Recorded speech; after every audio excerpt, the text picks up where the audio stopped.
And I had one that actually turned into an abscess and blew out the side of my right leg in pretty gruesome fashion. I noticed it was getting really inflamed and the skin just ripped. That was, I don't know, about a year and a half ago that happened. And the point of that one, I don't know what the point of that one was. But these are the basic reasons for having implants. There's a lot of talk and bait that they, can control your thoughts and things like that with implants. I really don't believe that's the case. I imagine it's a possibility. And quite frankly, some of the groups that want to control your line of thinking, I guess would be the way to say it, can usually just use telepathy to do it by putting a thought in your head. Sounds like yours, because most people don't understand that telepathy even exists, so of course it sounds like your own thought. So that's kind of the basics on implants. They can do pretty much anything biologically. Certainly can enhance people medically. And that's the main reason for using them. That and tracking. All right, next question. Alienaddictions.com username Equinox, or better known as Dave. Dave asked, what do aliens think of GM, which is short for genetically modified foods? And Dave, this is something I've never talked to them about. I can give you my impression on it from what I know of modification of genes in foods. First thing we need to do is stop making hybrid seeds. The problem is all these seeds have been genetically modified to, sure, they grow, it'll make a tomato, but if you take the seeds from the tomato and replant them next year, which of course is what farmers have been doing forever, now these genetically modified ones, they won't grow a new plant, which is a major freaking problem. And it puts our entire world's food source in the hands of these businesses that make seeds, which is a major freaking problem, obviously. You can still buy hybrid seeds. There's some places too online where you can buy a huge number of them for $50 or something like that, which, if anybody is wanting to be extra prepared should the worst case scenario happen, those would be good to have. You don't want the hybrid ones in that case. You want those. That way you can harvest your fruit and save some of the seeds and replant them again. But yeah, in terms of genetically modifying food, that's a horrible idea to do it that way. That's a horrible idea, and that's against the way nature intended it, and that's mankind interfering and being as greedy as I think they can possibly be in terms of food. Now, in terms of genetically modifying things, let's say we can make a cow that weighs 10,000 pounds and is pure filet. I certainly don't get the impression there'd be anything wrong with that, and I think it would be very intelligent for us to start working in that direction, and I know a lot of efforts are being made to do that. That said, humanity is not getting that far away from the point where they will be able to create life on their own. How far away? Well, that depends on how much effort we put towards it. My guess is not that far.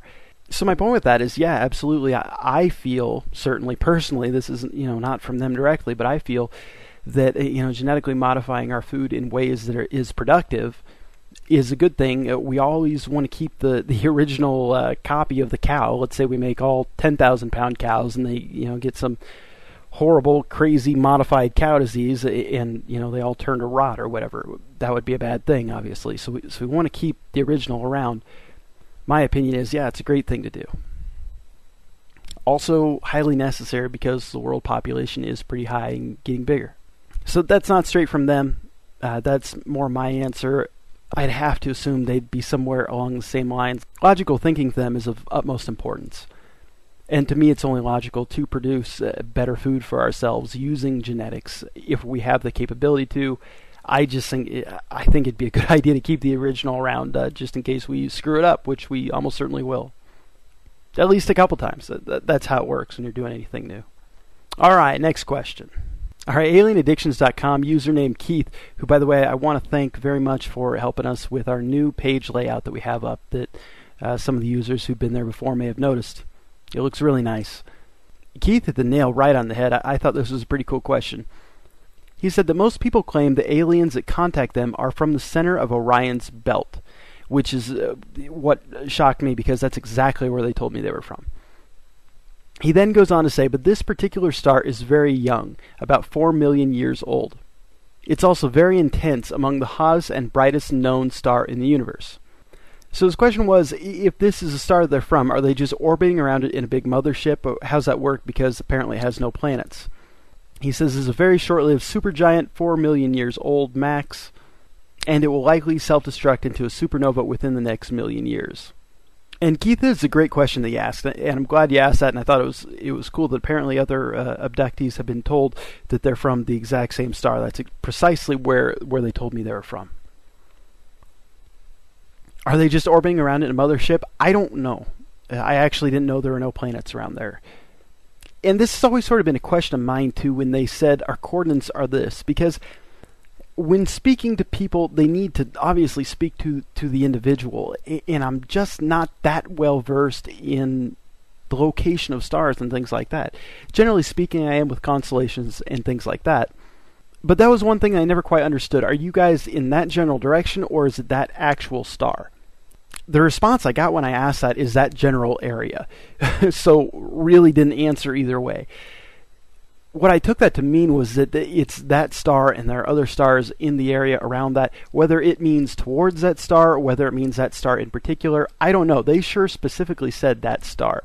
And also pointed out how it looks like a person. And apparently that's supposed to be a hint and a half to humanity that here are your origins.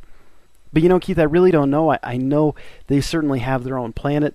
Whether it's in that general area or that star in particular, I wish I could tell you more, but I just don't know on that one. But I thought it was cool that a lot of other abductees said that they heard the same thing. They're precisely from that star, because not just Orion's Belt, but the middle star in Orion's Belt is exactly what they told me. All right, we got time for a few more quick questions. This next one is from AlienAddictions.com, username T. And T's question is, do you know if, quote-unquote, they are in any way connected with departed human spirits? Are these spirits existing as part of the afterlife that we've heard of? Very good question, T. And I'm glad you asked this too, because since I've been a kid, being around ghosts is something that's been prevalent in my life too. And I'm to the point now where I really don't. It gets to the point where you're having a conversation with a dead person. Is it interesting at first? Yes, it absolutely is. I actually had a particular group of ancestors come into my life that kind of kicked off the whole alien thing, amazingly enough, and told me some really interesting things to check on that I verified, and ended up finding out who they were specifically.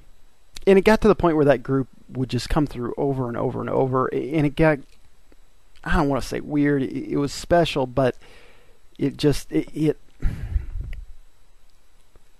there's something that wasn't right about it to me to continue doing, so I ended up ignoring them, essentially, and saying thank you, and really don't have that much in my life at this current point. That said, it's also come in phases. It comes and it goes since I was a kid. What I was told about the afterlife was clearly this: reincarnation is very real. We are put in bodies over and over and over and over. We usually go back to the same planet that we were at last time. Apparently, sometimes that does not happen. We make a step up. A soul will go from, say, human to whatever alien species of another planet that is more evolved. It's very natural in terms of taking steps. But yeah, there's absolutely an afterlife. And not only the afterlife, there are continued lives through reincarnation. The afterlife is an interesting sort of, I don't want to call it limbo area. The soul essentially has its own place in the universe, speaking in terms of multiple dimensions here. And it's always there. Even when it's in your body, it is always there. It's synced up to your body. So essentially what happens when you die is you leave this body behind. And it's not to say that you go back to where the soul is, because that's where it has always been. But a lot of times when you hear of near-death experiences, people will have visions of them floating up out of their body and seeing this light to go to. Now, the reason why that is because the fourth dimension is a spherical reflection of everything. And the soul lies in the 4D. Aliens do as well, including their souls. But that light that people say they go towards, what they say is that there is a mirror between the two spherical, obviously to have a reflection, you need a mirror type material. There are lots of different mirrors. Finding them, I don't know precisely how to do it. It was something I asked a lot about. Not that I would have anything good to do with it.